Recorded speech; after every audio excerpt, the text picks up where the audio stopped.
ذرہ ذرہ دہر کا زندانی تقدیر ہے، پردہ مجبور و بیچارگی تدبیر ہے۔ آسماں مجبور ہے، شمس و قمر مجبور ہیں، انجمن سیماب پا رفتار پر مجبور ہیں۔ ہے شکست انجام غنچے کا سبو گلزار میں، سبزائے گل بھی ہیں مجبور نمو گلزار میں۔ نغمہ بلبل ہو یا آواز خاموش ضمیر، ہے اسی زنجیر عالمگیر میں ہر شے اسیر۔ آنکھ پر ہوتا ہے جب یہ سر مجبوری عیاں، خشک ہو جاتا ہے دل میں اشک کا سیل رواں۔ قلب انسانی میں رقص عیش و غم رہتا نہیں، نغمہ رہ جاتا ہے لطف زیر و بم رہتا نہیں۔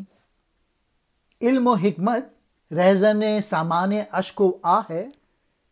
یعنی ایک الماس کا ٹکڑا دل آگاہ ہے۔ گرچہ میرے باغ میں شبنم کی شادابی نہیں، آنکھ میری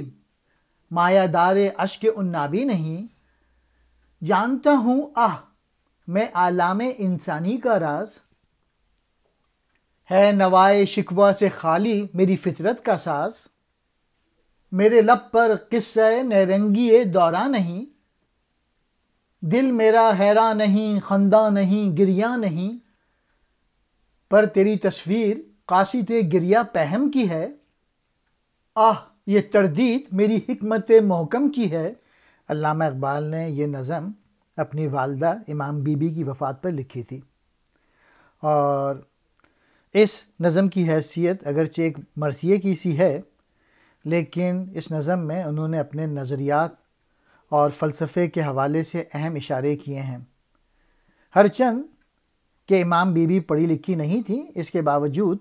علامہ اقبال کی تربیت میں انہوں نے اہم کردار ادا کیا تھا۔ علامہ اقبال کہتے ہیں کہ اس کائنات کا ہر ایک ذرہ تقدیر کے قید میں ہے، یعنی ہر وقت دنیا میں وہی کچھ ہوتا ہے جو تقدیر میں لکھا ہے، اور جس چیز کو ہم تدبیر کا نام دیتے ہیں وہ فی الواقع اپنی مجبوری اور بے بسی پر پردہ ڈالنے کی ایک صورت ہوتی ہے۔ چنانچہ ہم دیکھتے ہیں کہ آسمان بھی مجبور ہے، اور سورج کے علاوہ چاند بھی مجبور ہے۔ ان کے علاوہ ستارے جو انتہائی تیز رفتار سمجھے جاتے ہیں، وہ بھی اپنی رفتار کی حد تک مجبور واقع ہوئے ہیں۔ ان کو حکم دیا گیا ہے اللہ تعالیٰ کی طرف سے کہ ہر لمحے سفر میں ہی رہیں۔ باغ میں موجود جو پھول ہوتے ہیں ان کا انجام چٹک کر پھول کی وضع اختیار کر لینا ہی ہے۔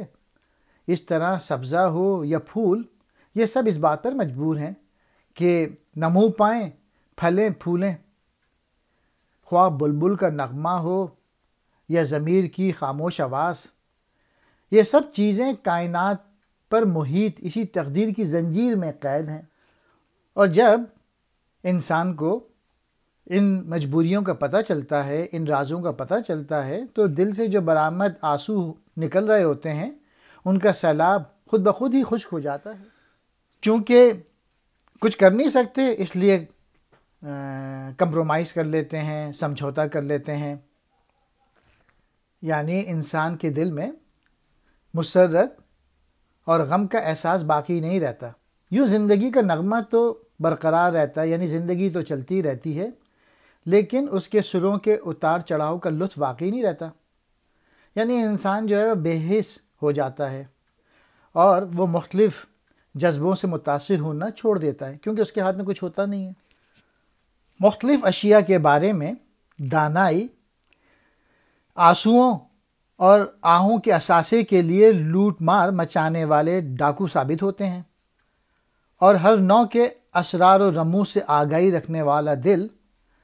آخرکار الماس کا ایک ٹکڑا بن کے رہ جاتا ہے۔ میرا باغ ہرچند کہ اتنا ویراں ہو چکا ہے، یعنی دل کا باغ، کہ اس میں شبنم کی تازگی تک باقی نہیں رہی۔ یہی نہیں بلکہ میری آنکھوں میں وہ آنسو بھی موجود نہیں ہیں جو کبھی خون برسایا کرتے تھے، اور جن آنسوؤں کی رنگت اور نابی یعنی سرخ ہوا کرتی تھی، یعنی آنکھیں جو رو رو کے سرخ ہو جایا کرتی تھیں، اب ان میں آنسو باقی نہیں رہے ان آنکھوں میں۔ پھر علامہ اقبال کہتے ہیں کہ میں جو ہوں کوئی شکوہ کوئی کمپلین نہیں کر رہا، کیونکہ میں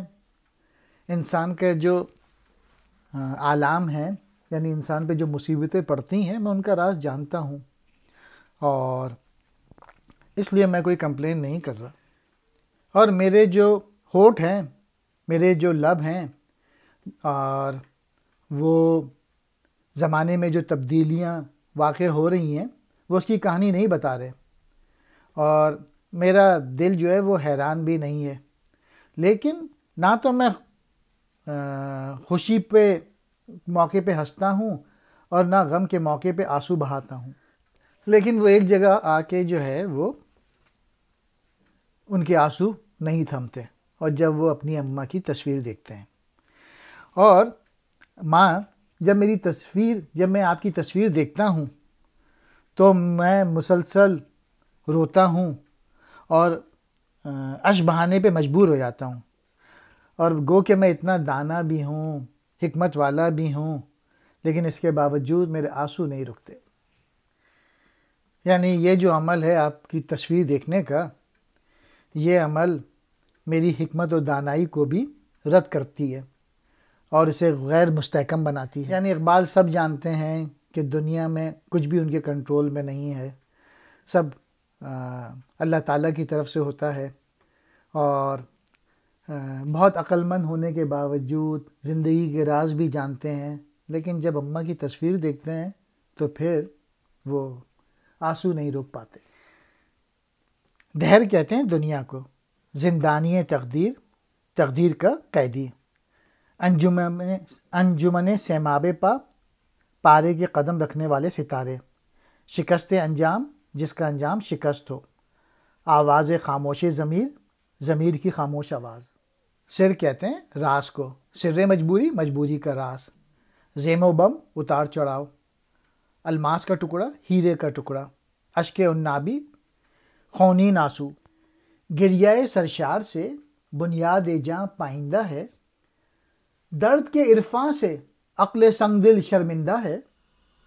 موج دودھ آہ سے آئینہ ہے روشن میرا،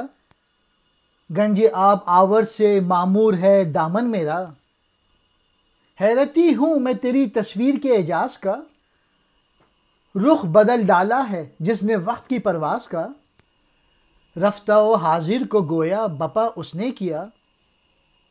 عہد طفلی سے مجھے پھر آشنا اس نے کیا، جب تیرے دامن میں پلتی تھی وہ جان ناتواں، بات سے اچھی طرح محرم نہ تھی جس کی زباں، اور اب چرچے ہیں جس کی شوخی گفتار کے، بے بہا موتی ہیں جس کی چشم گوہر بار کے، علم کی سنجیدہ گفتاری، بڑھاپے کا شعور، دنیاوی اعزاز کی شوکت، جوانی کا غرور، زندگی کی اوج گاہوں سے اتر آتے ہیں ہم، صحبت مادر میں طفل سادہ رہ جاتے ہیں ہم، بے تکلف خندہ زن ہیں، فکر سے آزاد ہیں، پھر اسی کھوئے ہوئے فردوس میں آباد ہیں۔ گریہ سرشار یعنی مسلسل رونے کی وجہ سے اقبال کہہ رہے ہیں کہ زندگی کی بنیاد زیادہ مضبوط اور مستحکم ہوتی ہے۔ پھر اقبال نے موازنہ کیا ہے دل کو اور عقل کو، اور کہنے لگے کہ درد کے عرفاں کی وجہ سے بے شک عقل کتنی ہی سنگ دل ہو وہ بھی شرمسار ہو کے رہ جاتی ہے۔ یعنی جب انسان کو تکلیف ہوتی ہے، درد ہوتا ہے، تو درد میں جو عرفان پوشیدہ ہے وہ عقل کی آن تک اس کی پہنچ نہیں ہے، اس کی رسائی نہیں ہے، اور اے ماں تیرے غم میں جو میں آہیں بھرتا ہوں، اس کی وجہ سے میرا آئینہ، میرا جو دل آئینہ ہے وہ مزید صاف ہوتا ہے، اور تیرے غم میں جو میں آنسو بہاتا ہوں، اس سے جو میرا دامن ہے، میرے کپڑے وہ بھیگ جاتے ہیں، اور ماں یہ اعجاز تیری تصویر کا ہی ہے، یعنی یہ معجزہ تیری تصویر کا ہی ہے جس نے وقت کی پرواز کا رخ بدل ڈالا ہے۔ اقبال کہہ رہے ہیں کہ ماں تیری تصویر دیکھنے کے بعد میں ماضی میں چلا گیا اور حال کو بھی دیکھ رہا ہوں، اور بلکہ میں دوبارہ اپنے بچپنے کی طرف جاتا ہوں اور پھر اس کی کوئی تصویر کشی انہوں نے کی ہے کہ مجھے وہ وقت یاد آ رہا ہے کہ جب میرا کمزور جسم تھا اور ماں آپ نے پرورش کی تھی، مجھے بولنا بھی نہیں آتا تھا، آپ نے مجھے بولنا سکھایا، اور آج جو میرے ہر جگہ چرچے ہیں، جو میں مشہور ہو گیا ہوں، جو لوگ میرے لیے جانتے ہیں، میں جو پوئٹری لکھتا ہوں، اور جو میری آنکھوں سے جو آنسو بہتے ہیں وہ بھی موتی تصور کیے جاتے ہیں، یا پھر یوں بھی سمجھ لیں کہ اقبال جو شعر لکھتے ہیں وہ بھی ایک موتی کی طرح تصور کیے جاتے ہیں۔ پھر اقبال اپنے متعلق کہہ رہے ہیں کہ اب وہ سنجیدہ گفتگو بھی کرتے ہیں اور بڑھاپے کا شعور بھی آ گیا ہے اور دنیاوی اعزاز بھی مل گئی ہے اور ان کو جوانی کا غرور بھی تھا، لیکن جب وہ ماں کے پاس ہوتے ہیں تو پھر وہ ساری بلندیوں سے نیچے اتر آتے ہیں اور صرف ایک معصوم بچہ بن کے رہ جاتے ہیں۔ سارے تکلفات ختم ہو جاتے ہیں جب بڑے سے بڑا آدمی بھی اپنے ماں کے پاس ہوتا ہے، کیونکہ اس کو ماں کے پاس محبت مل رہی ہوتی ہے، وہ دل کھول کے قہقہے لگا رہا ہوتا ہے، ہر فکر سے آزاد ہوتا ہے جب کوئی بھی شخص اپنی ماں کے پاس بیٹھا ہوا ہوتا ہے۔ ماں کے پاس انسان تمام تفکرات، سوچ سے آزاد ہو جاتا ہے، اور جب ماں کے پاس بیٹھتا ہے تو خود کو ماضی کی کھوئی ہوئی دنیا میں محسوس کرتے ہیں، اور یہ اس طریقے سے ہے جیسے فردوس میں آ گئے، جنت میں آ گئے، وہ فردوس یا وہ جنت جو کہ کھو گئی تھی، یعنی بے انتہا سکون ملتا ہے ماں کے پاس بیٹھنے سے۔ موج دودھ آہ کے دھوئیں کی موج، گنج آب آور، پانی کا لایا ہوا خزانہ، آنسوؤں کی حالت، عہد طفلی، بچپن کا زمانہ، بے بہا قیمتی، اوج گاہوں بلندیوں، خندہ زن ہنسنا، کس کو اب ہوگا وطن میں میرا انتظار، کون میرا خط نہ آنے سے رہے گا بے قرار، خاک کے مرقد پر تیری لے کر یہ فریاد آؤں گا، اب دعائے نیم شب میں کس کو میں یاد آؤں گا، تربیت سے تیری میں انجمن کا ہم قسمت ہوا، گھر میرے اجداد کا سرمایہ عزت ہوا، دفتر ہستی میں تھی زریں ورق تیری حیات، تھی سراپا دین و دنیا کا سبق تیری حیات، عمر بھر تیری محبت میری خدمت گر رہی، میں تیری خدمت کے قابل جب ہوا تو چل بسی، وہ جواں قامت میں ہے جو صورت سروے بلند، تیری خدمت سے ہوا جو مجھ سے بڑھ کر بہرہ مند، کاروبار زندگانی میں وہ ہم پہلو میرا، وہ محبت میں تیری تصویر وہ بازو میرا، تجھ کو مثل طفلک بے دست و پا روتا ہے وہ، صبر سے نا آشنا صبح و مسا روتا ہے وہ، تخم جس کا تو ہماری کشت جاں میں بو گئی، شرکت غم سے وہ الفت اور محکم ہو گئی، یہ دنیا یہ ماتم خانہ برنا و پیر، آدمی ہے کس طلسم میں دوش و فردا میں اسیر، کتنی مشکل زندگی ہے کس قدر آساں ہے موت، گلشن ہستی میں مانند نسیم ارزاں ہے موت، زلزلے ہیں بجلیاں ہیں قحط ہیں آلام ہیں، کیسی کیسی دختران مادر ایام ہیں، کلبہ افلاس میں دولت کے کاشانے میں موت، دشت و در میں شہر میں گلشن میں ویرانے میں موت، موت ہے ہنگامہ آرا قلزم خاموش میں، ڈوب جاتے ہیں سفینے موج کی آغوش میں، نہ مجال شکوہ ہے نہ طاقت گفتار ہے، زندگانی کیا ہے ایک طوق گل و افشار ہے، قافلے میں غیر فریاد درا کچھ بھی نہیں، ایک متاع دیدہ تر کے سوا کچھ بھی نہیں۔ علامہ اقبال کہتے ہیں والدہ کے انتقال کے بعد کہ اب وطن میں میرا اور میرے خط کا انتظار کون کرے گا، اور اور میرے خط کا انتظار اب کون کرے گا؟ اے ماں، یہ تیری تربیت اور پرورش کا نتیجہ تھا کہ آج جو مجھے عزت اور وقار ملا ہے، اور میرے خاندان کا جو دنیا بھر میں جو عزت بڑھی ہے وہ تیری تربیت کی وجہ سے تھی۔ اقبال کہہ رہے ہیں، ماں جب میں تیری قبر پہ آؤں گا تو یہ بتا کہ آدھی رات کے وقت اٹھ کے جو میرے لیے کوئی دعائیں کرتا تھا وہ اب کون کرے گا؟ آپ میرے لیے مائیں جو ہیں وہ رات کو اٹھ کے بچوں کے لیے دعائیں کرتی ہیں۔ پھر ماں کے لیے وہ کہتے ہیں کہ یہ جو آج میری عزت ہے اور جو وقار ہے اس دنیا میں وہ تیری تربیت کا نتیجہ ہے۔ اور جو میری جو نظمیں ہیں جس کو دنیا پڑھتی ہے اور جس کی وجہ سے پورے زمانے میں ہمارے خاندان کی عزت میں اضافہ ہوا ہے، یہ سب تیری وجہ سے ہوا ہے۔ اور اس دنیا میں تیری جو حیثیت ہے ایک سنہرے باپ کی حیثیت رکھتی ہے، اور عملاً تیری زندگی دین و دنیا کے حوالے سے ایک سبق کی مانند ہے۔ ساری عمر تو میری محبت اور شفقت سے سرشار میری تربیت میں کوشاں رہی، لیکن جب میں تیری خدمت کے قابل ہوا تو کتنے افسوس اور دکھ کی بات ہے کہ تو اس دنیا سے کوچ کر گئی۔ پھر علامہ اقبال اپنے بڑے بھائی کے متعلق کہتے ہیں کہ وہ جو تیرا بڑا بیٹا تھا، وہ جو کہ ہر وقت تیری خدمت کرتا رہتا تھا، وہ میری بنسبت تیری زیادہ دیکھ بھال کرتا تھا۔ یہ شخص جو میرا عزیز بھائی ہے اور شریک کار بھی ہے اور میرے لیے عملاً تیری محبت کا بدل، وہ میرے لیے ایک بازو کی حیثیت رکھتا ہے۔ وہ اب یقیناً تیری موت پر بچوں کی طرح رو رہا ہوگا۔ اسے صبر کس طرح آئے گا؟ ظاہر ہے صبح شام گریہ اس کا کام ہوگا۔ میں تو یہاں یورپ میں مقیم تیری یاد میں غم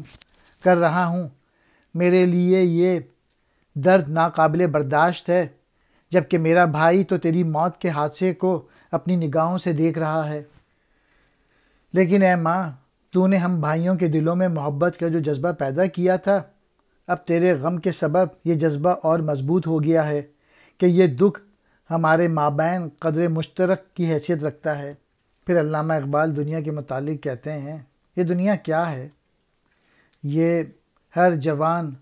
اور بوڑھے کے لیے ماتم کدے کی حیثیت رکھتی ہے، جبکہ انسان اس کی حقیقت کو سمجھ نہیں پا رہا۔ یوں لگتا ہے کہ وہ ابھی ماضی اور حال کے جادو میں اسیر ہے۔ زندگی اور موت کا اگر مقابلہ کیا جائے تو ایسا محسوس ہوگا کہ زندگی بسر کرنا بہت مشکل کام ہے اور موت آسان ہے۔ اور موت اس قدر آسان ہے جیسے کسی باغ میں نسیم یعنی ہوا چل رہی ہو۔